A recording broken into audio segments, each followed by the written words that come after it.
Let's pray. Father, we thank you for today. We thank you for your words. We pray that this message would be your message and that these words would be your words. In your name, amen. I don't know if you've been paying much attention over the past couple of weeks. Now, obviously, if you haven't been here, you have no idea, but I have been doing a lot of one-word sermons. You're going to get a few more over the next couple of weeks. We talked about greed. I don't know if you remember that. And we talked about trust last week, and I talked to you about the guy who fell from the trust fall in Oklahoma. And today we're going to talk about faith. For anyone, it's that helpful. Now, I'm not very good at making up acrostics, but in my mind, as I was thinking this morning, what is the best way to come across it? That's what I thought. For anyone, it's that helpful. Now, I'm going to tell you what I would do if I had technology in this building. As you can see, I have no projector and I have nothing to do. But what I would have done is I would have put music behind a montage of a whole lot of movie scenes. And all of us know exactly what I'm talking about. And if you watched Indiana Jones, and if you haven't watched Indiana Jones, then I'm sorry. But there's that part where he's got to walk off onto the cliff and just have faith that the bridge is there. It's an empty bridge, and there's lots of movies like that where there's moments where they have to take that leap of faith. There's even a funny movie by Steve Martin, and if you don't know what I'm talking about, the whole movie's The Leap of Faith. That's what it's called, and it's a hilarious movie. Faith is something that we all have designed in us. We all have it. There's not a person in the world who doesn't have faith. Now, let me make sure I'm making my point clear. I'm not saying that everybody in the world has faith in God. I'm not saying everybody in the world believes in God, because that is in substance untrue. Most of us in this room know somebody who doesn't believe in God. Most of us know people who don't have faith in God. But the reality is those very people we can think of, they have faith in something. They may have faith in the Atlanta Braves that they're going to win baseball games. They may have faith in people that they're going to take care of them. They may have faith in their children. Everybody has faith. It is the substance of everything. We all have it. It is ingrained in our nature to have faith. Because without faith, we have nothing. See, if there was no faith way back in the 1700s, men would not have gathered together and said, we need to beat the oppression because we have faith that we can beat the oppression. And in case you don't know who the oppressors were, and if you're watching this, Mike Harris, it was the British. They were oppressing the people, and what those leaders said is we have enough faith that we can be a sovereign and we can be a free nation. They had faith that we could grow. We went from 13 colonies to 50 states. Just in case some of you don't understand history. We didn't just start off with California in our midst.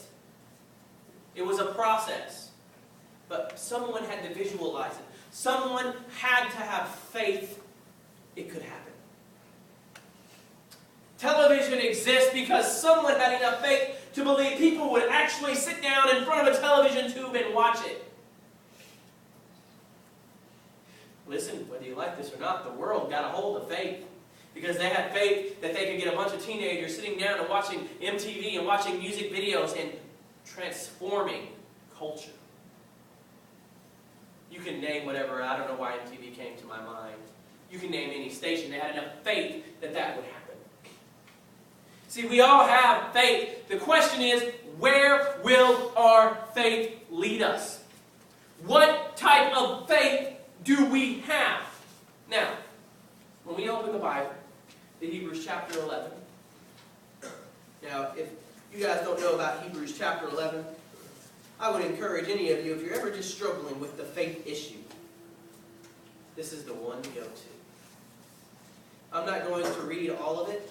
I thought I had it marked, so forgive me. It's right there in the back.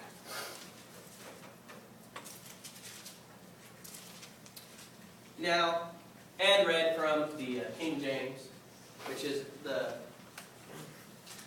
verse. This is what it says in the New American Standard Bible. Now, faith is confident in what we hope for and the assurance about what we do not say. Faith is the substance of things hoped for and the evidence of things we do not see. And that's pretty much what faith is. And then what starts to happen? It says, by faith we understand that the universe was formed at God's command, so that what is seen was not made out of what was visible. And then it talks about all the saints of the kingdom and what they did by faith. Now I need you to understand something. When you read all this, and I'm not going to read all of it to you. When you read all these characters, none of these characters were perfect. None of these people were just unbelievably right, with maybe the exception of Enoch. But the reality is, all of these people, they had mistakes. They were human. It was ingrained in them to be sinful. But what they believed is God could do the miraculous. See, that's what faith is. Faith is, for anyone, it's that helpful. And what that means is, for anyone, faith is for anyone, and faith is for anyone who so desires it. And when you choose God, it really is that helpful. Because what it begins to help you do is it begins to let you see God in a new way. It lets you see visions. It lets you see dreams. It lets you be something special. But how most of us choose faith is,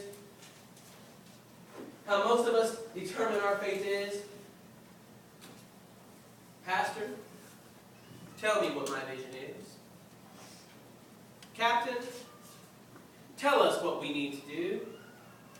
Tell us where we need to go. Tell us where we need to be. Now, I know all of you are sitting out in the audience going, that is not me. I choose my own way. I choose my own destiny. I do what I want.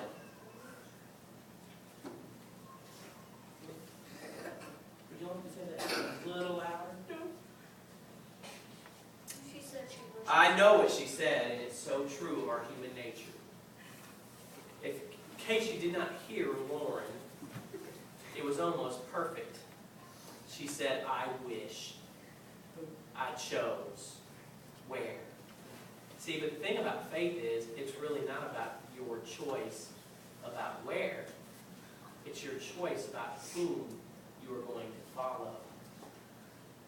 See, the reality is, if you have faith in God, you're not going to go with your own instruction, are you? If you have faith in God, it's not going to be about what you want to do.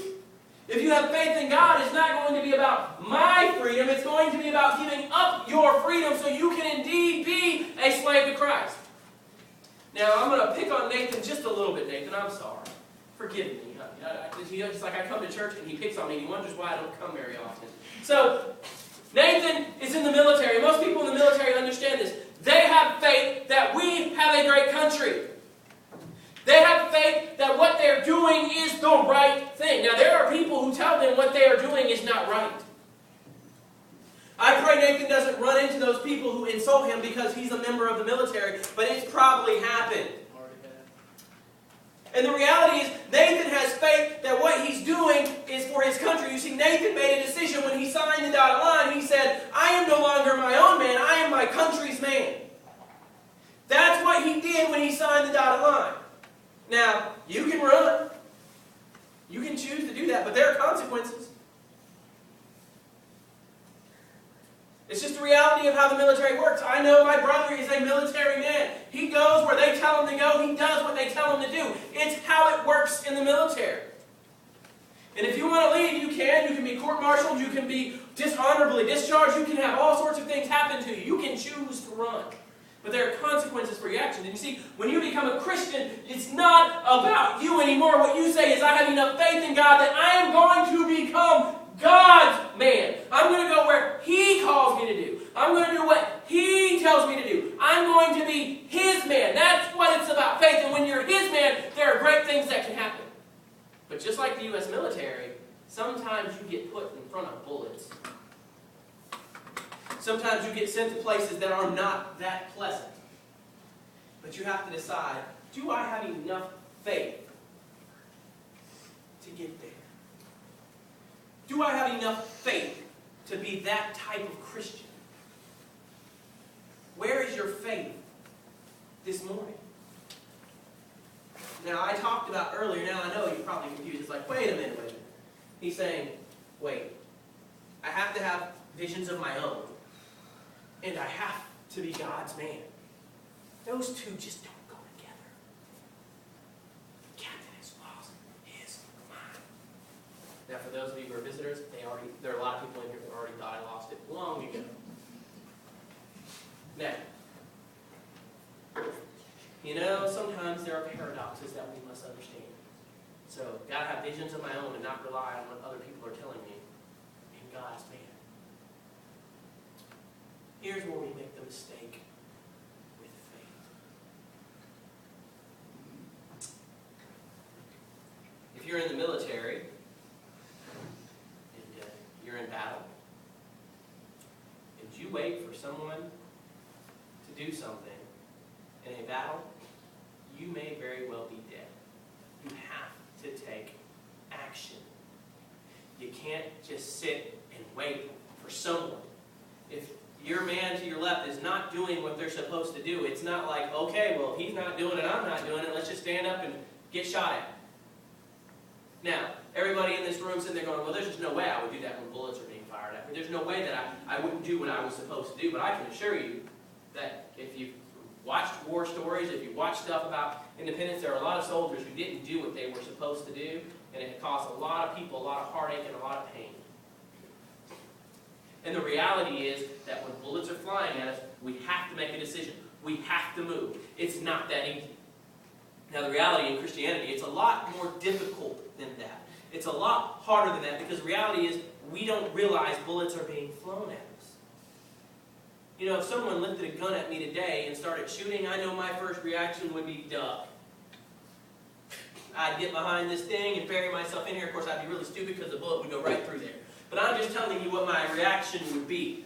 And you might be going, well, what in the world is he talking about? The reality is we all react, but what we don't realize is when bullets are being fired, how we react is different. I was in my Sunday school class today, and I told them, I said, draw me a picture of what you think Christianity is or a story about Christianity. And they all drew biblical stories. I was really impressed. Most of them knew biblical stories. So the reality is they drew the stories, but then in the end, before they got way off topic, I drew a picture of all of them in the best way I could. And I said, these are the people, when you look at these are the people who represent Christianity to you. These are the people who represent the faith. When people are looking at Christianity, they're not looking at this book. No. They're not measuring Christianity on how your chapel looks. No. They're not measuring Christianity. It doesn't matter if you have 700 people in your congregation. They don't really care. They're measuring Christianity by the Christians. And what people do is they start to shoot bullets at them. Whether it's verbal, whether it's physical, they're waiting to see what type of reaction you're going to have. And how you respond matters in Christianity. And how you respond in that faith for anyone, it's that helpful. And when you put your faith in God and do what God's asking you to do,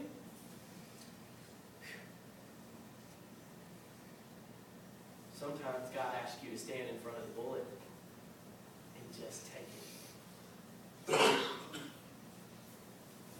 Did you hear me? Sometimes God asks you to stand in front of the bullet and just take it.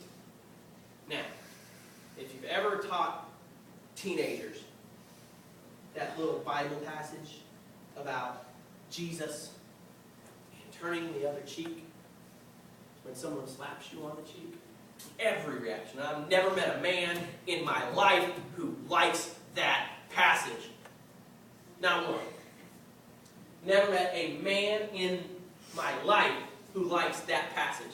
They wonder what in the world Jesus did. I even had one guy goes, well, once they slap the other cheek, I've got to do something. Because our natural reaction is what? As a matter of fact, I've had kids come in when I've broken up. I was like, you don't always have to swing back. Oh no, my parents told me to stand up for myself. Oh, don't worry, I'll be telling my daughter the same thing. Now, the reality is something though. Because God calls us to do things a little different than the world. And sometimes how we stand matters. Now, my brother probably won't remember this